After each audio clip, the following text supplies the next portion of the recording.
उसमें ना राग और द्वेष वर्ड लिखा हुआ था। तो ये राग और द्वेष होता क्या है? इंसान क्या चाहता है कि मुझे सिर्फ खुशियां मिलती रहे, दुख तो आए ही नहीं।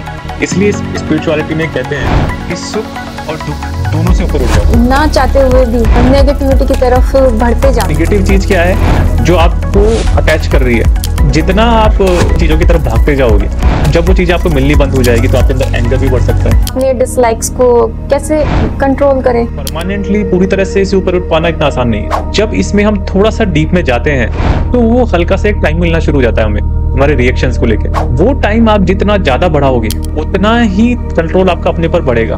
तो हम स्टेबल कैसे हो सकते हैं? कोई माइंडफुलनेस प्रैक्टिस कर रहा है। आजकल माइंडफुलनेस क्या होती है? कर्म योग हो गया एक तरह से, कि आप जो कर रहे हो सिर्फ उस पर ध्यान दे रहे हो। लेकिन इन सारे मेथड्स का एंड गोल क्या है? ऑब्जर्वेशन पावर को बढ़ाना। तो ये सारे जो एक तरह से स्थिर प्रज्ञ के गुण हैं, गीता में भी अर्जुन श्री कृष्ण से पूछता है कि ये स्थिर प्रज्ञ क्या है, और जो इंसान इस स्टेट को अचीव कर लेता है उसके क्या गुण है।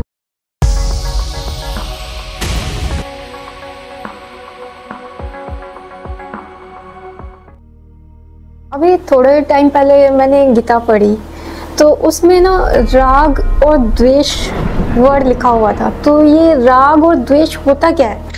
राग हो गया कि आपने जो भी आपके अटैचमेंट है, उस अटैचमेंट से जब आपको प्लेजर मिल रही है, या फिर उस अटैचमेंट की को आपको अपने पास में रखना अच्छा लगता है।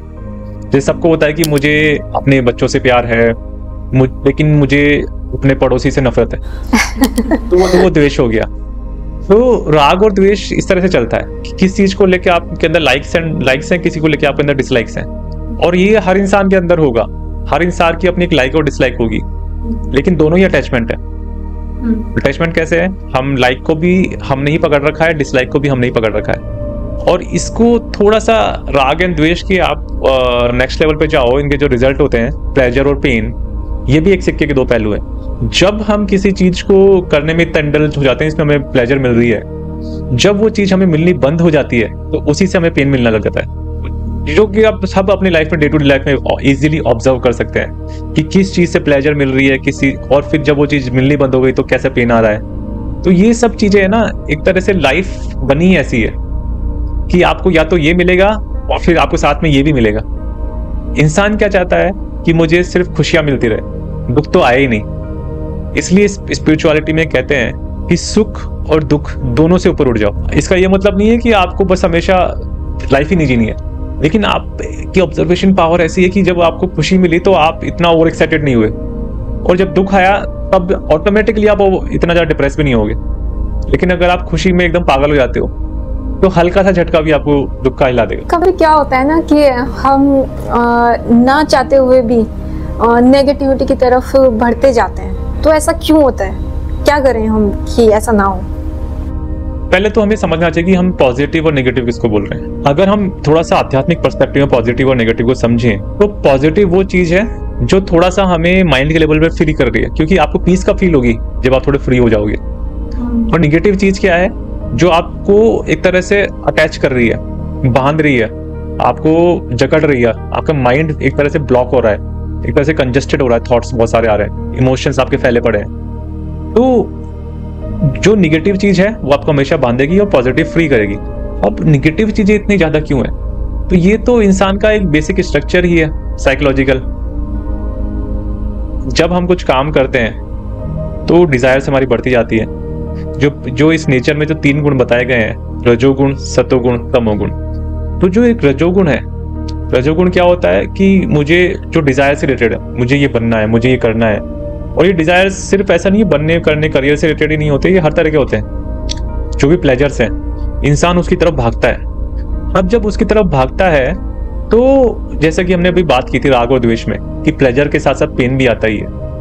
तो जितना आप इन चीजों की तरफ भागते जाओगे, तो जब वो चीजें आपको मिलनी बंद हो जाएगी तो आपके अंदर एंगर भी बढ़ सकता है, आपके अंदर फ्रस्ट्रेशन बढ़ सकती है। तो एंगर, फ्रस्ट्रेशन, फियर, आपका जो आपने बहुत सारे पैसे कमा लिए, आपके अंदर ऐसे थॉट्स कर सकते हैं कि ये पैसे चले गए तो मेरा क्या होगा, फियर भी आ सकता है। तो ये सारे जो निगेटिव इमोशंस हैं, इसको आप बोल सकते हो निगेटिविटी। तो कोई भी इस तरह के इमोशंस को अपनी लाइफ में लाना नहीं चाहता, लेकिन हम लाइफ इस तरह से जीते हैं कि इमोशंस अपने आप अपनी तरफ अपने अंदर हम ले आते हैं। तो इसलिए हम सब जो नेचर का जो ये फ्लो चल रहा है और जिस फ्लो में हम लाइफ जी रहे हैं, अपने आप ही इन इमोशंस की तरफ अट्रैक्ट हो जाते हैं।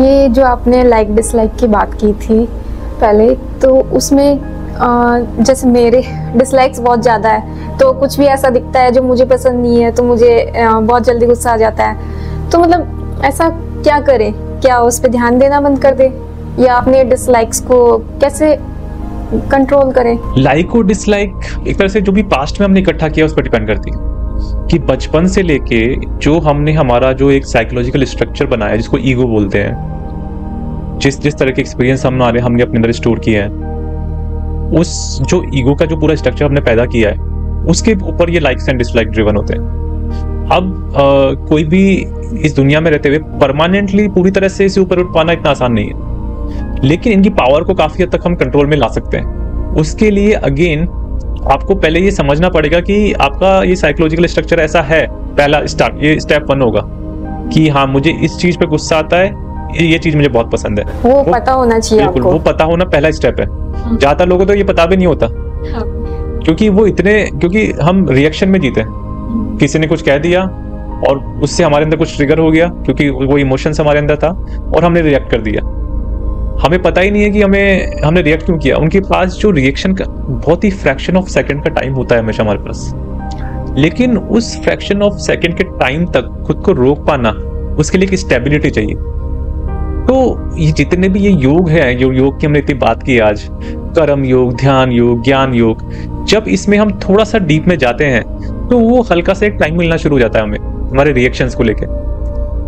वो टाइम आप जितना ज्यादा बढ़ाओगे उतना ही कंट्रोल आपका अपने पर बढ़ेगा। और ये ऐसा कभी नहीं होगा, लोग बाग ये सोचते हैं, क्योंकि हमारी तो आदत डे टू डे लाइफ में सोचने की है कि हाँ ऐसे ऐसे करूंगा तो मुझे ये मिल जाएगा, मुझे कंट्रोल पूरा आ जाएगा। ऐसा कभी नहीं है, क्योंकि हम रह रहे हैं इसी वर्ल्ड में और ये इमोशंस और ये हमारी नेचर, आसपास लोग, सब कुछ इतना फैला हुआ है कि अगर आपने आज कुछ सपोज अपने को समझते हुए ऑब्जर्वेशन के साथ कुछ टाइम में आपने अपने अंदर एक कंट्रोल बढ़ा लिया है, लेकिन उसके बाद आपने अपनी ऑब्जर्वेशन पावर को फिर से कम कर लिया, खुद को ऑब्जर्व करना बंद कर दिया, आप फिर से प्लेजर में इंडल्ज हो गए, या फिर से आप बिल्कुल ही जो भी चल रहा है उसमें गो विद द फ्लो वाली स्टेट में आ गए, तो फिर से ये लाइक एंड डिसलाइक हावी हो जाएगी। मतलब आपको खुद को बार बार याद दिलाते रहना है। जैसे आपने एक बार गुस्सा किया, जो मतलब आपको जो पसंद नहीं है उस पे, तो आपको उसी टाइम वो ऑब्जर्व कर लेना है कि मैंने इस बात पे गुस्सा किया, ताकि आप आगे आप थोड़ा, जो आप बोल रहे हो, थोड़ा सा टाइम होता है सोचने का,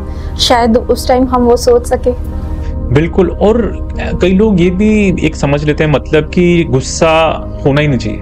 हाँ, वो ऐसा भी होता है कि मेरे साथ भी होता है, मतलब सबके साथ होता होगा कि हमें गुस्सा ही क्यों आ रहा है। हाँ। नहीं, मैं एक चीज ये बता रहा हूँ कि स्पिरिचुअलिटी में ये भी एक स्टैंडर्ड सेट किया जाता है कि कोई अगर स्पिरिचुअल गुरु है या स्पिरिचुअलिटी में ये तो सिद्ध पुरुष है, इसको तो गुस्सा आना ही नहीं चाहिए। अब ऐसा, अगर जब तक आप इस दुनिया में रह रहे हो तो कोई चीज जो आपके सामने बिल्कुल गलत हो रही है, और अगर आप इस पूरी दुनिया के अंदर ही रह रहे हो, तो आपको गुस्सा आ सकता है और आना भी चाहिए कुछ सिचुएशंस में। लेकिन हम यहाँ बात करें डे टू डे लाइफ की। डे टू डे लाइफ में अब क्या प्रॉब्लम हो रही है, जैसे आपने अपना एग्जांपल लिया कि हमने काफी कुछ चीजें अपने अंदर स्टोर कर रखी है। अब उससे कई बार छोटे छोटे चीजों पे भी हमें गुस्सा आ रहा है, तो हमारे अंदर ये थॉट भी है कि गुस्सा नहीं आना चाहिए था यहाँ पे। उन चीजों को इस तरह से कंट्रोल कर सकते हैं अपनी ऑब्जर्वेशन पावर को बढ़ा के। लेकिन वहां पे जब रिएक्शन टाइम बढ़ेगा तो इतना इंटेलिजेंस होना चाहिए हमारे पास कि कोई ऐसी सिचुएशन हुई जहाँ पे गुस्सा करना जरूरी भी है, कुछ बहुत गलत हो रहा है हमारे साथ, जैसे हमारा ही कोई पेरेंट्स है या हमारे कोई बच्चे हैं और कोई उनको साथ को बहुत गलत कर रहा है हमारे सामने, तो वहां गुस्सा करना जरूरी भी है। तो वो रिएक्शन टाइम आपको, ये आपका इंटेलिजेंस उस टाइम पे आपको बताएगा कि यहाँ पे आपको गुस्सा करना है और यहाँ पे आपको गुस्सा नहीं करना है।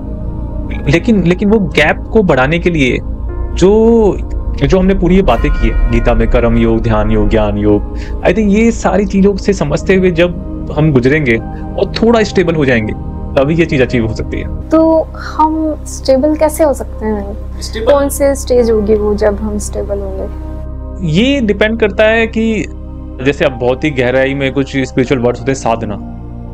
साधना क्या है? यही सब चीजें आप प्रोसेस शुरू कर रहे हो। कोई भक्ति कर रहा है, कोई ऐसे गीता ही पढ़ रहा है, अपनी गीता को समझने की कोशिश कर रहा है, कोई माइंडफुलनेस प्रैक्टिस कर रहा है। आजकल माइंडफुलनेस क्या होती है? कर्म योग हो गया एक तरह से, कि आप जो कर रहे हो सिर्फ उस पर ध्यान दे रहे हो। तो ये अलग अलग मेथड्स हैं इसके लिए, ये मेथड्स आपको, लेकिन इसके इन सारे मेथड्स का एंड गोल क्या है? ऑब्जर्वेशन पावर को बढ़ाना। मतलब अपनी, जब ये ऐसा भी नहीं होना चाहिए कि जब हम ये कोई भी जो साधना वाली जो प्रोसेस है, मतलब जो भी हम ये चीज कर रहे हैं, उससे थोड़ी देर के लिए तो हम शांत हुए, लेकिन उसके बाद फिर से हम दुनिया में इंडल्ज हो गए। तो जो हमें जो थोड़ी सी स्टेबिलिटी मिली थी वो भी चली गई। जो थोड़ी सी स्टेबिलिटी हमें मिलती है, उस टाइम पे हमें अपनी ऑब्जर्वेशन पावर को और बढ़ाने पे फोकस करना चाहिए, खुद के अंदर ऑब्जर्व और करना चाहिए। उससे ये स्टेबिलिटी हमारे अंदर थोड़ा थोड़ा थोड़ा करते हुए बढ़ती बढ़ती जाएगी। और ये एक जर्नी है। जैसे अगर मैं ये बात कर रहा हूँ तो ऐसा नहीं है कि मैंने जर्नी में मैं बिल्कुल एंड तक पहुंच गया हूँ। हम एक तरह से वर्क इन प्रोग्रेस है सब लोग, कि हम खुद के ऊपर काम करते जा रहे हैं, खुद के ऊपर काम करते जा रहे हैं। तो और ये हर दिन होना जरूरी भी है। अगर कुछ दिन मैं भी जब करना छोड़ देता हूँ, खुद को ऑब्जर्व करना या चीजें सब छूट जाती है, तो फिर से वो लाइक्स एंड डिसलाइक या फिर आपका रिएक्शन टाइम जो आपने अचीव किया था वो वापस कम हो जाता है। फिर वो मेहनत करो दोबारा। फिर से आपको जीरो से शुरू करना पड़ेगा। तो इसलिए आपको जब, अब यहाँ पे थोड़ा सा इंटेलेक्ट और बुद्धि का रोल आता है कि आपकी बुद्धि कितनी शार्प है। अगर आपकी बुद्धि ने बार बार या आपके इंटेलिजेंस ने बार बार ये देख लिया है कि ये स्टुपिडिटी मैं इतनी बार कर चुका हूँ, मैंने जीरो से मैं यहाँ तक आया, फिर मैं इंडल्ज हो गया इधर उधर चीजों में, और मैंने जो जो इतने टाइम में खुद को समझ के अपनी ऑब्जर्वेशन पावर को थोड़ा सा एक बढ़ाया था, उसको वापस लूज कर दिया। तो वो बुद्धि ही आपको एक सजेशन देगी कि फिर से ऐसी बेवकूफी नहीं करनी। इसलिए एक रूटीन होना चाहिए, इसके लिए एक रूटीन बहुत और जरूरी है। थोड़ा सा डिसिप्लिन भी होना चाहिए ताकि आप खुद पे थोड़ा सा कंट्रोल कर सकें। बिल्कुल बिल्कुल। स्पिरिचुअलिटी में बिना डिसिप्लिन के सक्सेस मिल पाना ऑलमोस्ट इम्पॉसिबल। कई लोग सोचते हैं कि ये आजकल ये सब ट्रेंड ज्यादा चल रहा है कि नहीं नहीं, जियो लाइफ खुल के जियो। हाँ। लेकिन खुल के जीना आपको डिसिप्लिन में ही पड़ेगा, अगर आपको अपने ऊपर कंट्रोल चाहिए तो। स्पिरिचुअलिटी में किसी चीज को लेकर रेस्ट्रिक्शन नहीं है कि आपको ये करना है, ये नहीं करना, ये नहीं करना। वो डूज एंड डोंट्स तो बहुत सारे लोगों को जस्ट उनके पास्ट के डिजायर से फ्री करने के लिए बनाए गए हैं।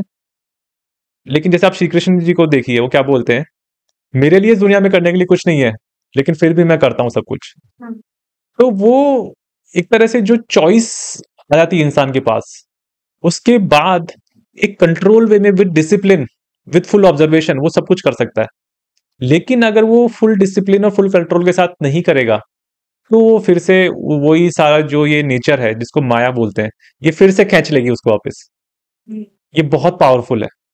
और अगर हम हमारी जो कहानियां पढ़ते हैं पास्ट की, जैसे कि विश्वामित्र ऋषि जी की एक कहानी थी, मतलब ऐसे बहुत सारे ऋषियों की कहानी है कि जो बहुत सिद्ध पुरुष थे, लेकिन फिर भी एक बार वापस से इस अटैचमेंट में आ गए। फिर उनको लगा कि अरे गलती हो गई, फिर उन्होंने वापस छोड़ा। तो ये नेचर बनी ही ऐसा है। मैंने बहुत सुना है ये कि स्थिर प्रज्ञ जिसको बोलते हैं, तो वो होता क्या है और हम उस तक कैसे पहुंच सकते हैं? स्थिर प्रज्ञ का मतलब है, जैसे स्थिर मतलब कि स्टेबल, प्रज्ञ मतलब एक तरह से हमारी समझ या हमारी बुद्धि। तो जब हमारा इंटेलेक्ट स्थिर हो जाता है, मतलब कि हम एक तरह से, जो हम इन सब की बात कर चुके हैं ऑलरेडी, कि जैसे कि जो बहुत ज्यादा खुशी में बहुत ज्यादा खुश नहीं हो रहा है, और बहुत ज्यादा दुख में दुख नहीं हो रहा है, दुखी नहीं हो रहा है। तो वो स्टेट है कि जहाँ पे वो स्टेबल है। स्टेबल, अब इसको आप साइकोलॉजिकल लेवल पे समझ सकते हो कि इमोशन स्टेबल है, इमोशन स्टेबल है तो थॉट भी स्टेबल है, और फिर थॉट और इमोशन स्टेबल है तो उसकी ऑब्जर्वेशन पावर नेचुरली हाई है। तो ये सारे जो एक तरह से एक स्थिर प्रज्ञ के गुण हैं। गीता में भी अर्जुन श्री कृष्ण से पूछता है कि ये स्थिर प्रज्ञ क्या है, और इसके जो इंसान इस स्टेट को अचीव कर लेता है उसके क्या गुण है। तो श्री कृष्ण उसको यही बताते हैं कि ये जब स्टेट अचीव हो जाती है, तो फिर एक तरह से इंसान सुख दुख इन सब से ऊपर उठ जाता है। फिर ऑब्जर्वेशन पावर आपकी नेचुरली हाई होगी, आप खुद को समझ पाओगे। अगर इन सब के बिना तो खुद को समझ पाना पॉसिबल नहीं। अगर हम बहुत खुशी में खुश हुए जा रहे हैं, और थोड़ा सा भी कुछ शौक लगा लाइफ में और हम झटका खा गए एकदम, तो फिर स्टेबिलिटी की हम बात कैसे कर सकते हैं? तो और जितने भी अगेन ये सारी जो प्रोसेसेस हैं स्पिरिचुअलिटी की, वो सारी प्रोसेसेस करती ही ये काम है कि आपको स्टेबल करती है, स्थिर प्रज्ञ आपकी बुद्धि को स्थिर करती है, ताकि एक आप इसको कह सकते हो साइकोलॉजिकल टर्म में कि आप एक इमोशनली और मेंटली स्ट्रांग पर्सन बन पाओ, आप चीजों को लाइफ में फेस कर पाओ। लेकिन हमारी क्या नेचर है कि हम सिर्फ खुश होना चाहते हैं, और खुश में ऐसा खुश होना चाहते हैं कि मतलब बिल्कुल खो जाएं उसमें, हाँ, हमें दुख नहीं चाहिए। और दुख बिल्कुल भी ना हो। तो ये नेचर ऐसी बनी है कि आपको ये दोनों चीजें मिल नहीं सकती। आप खो जाओ, खूब खुश हो, पूरे पागल हो जाओ उसमें, लेकिन फिर आप हल्के से दुख से भी पागल हो जाओ।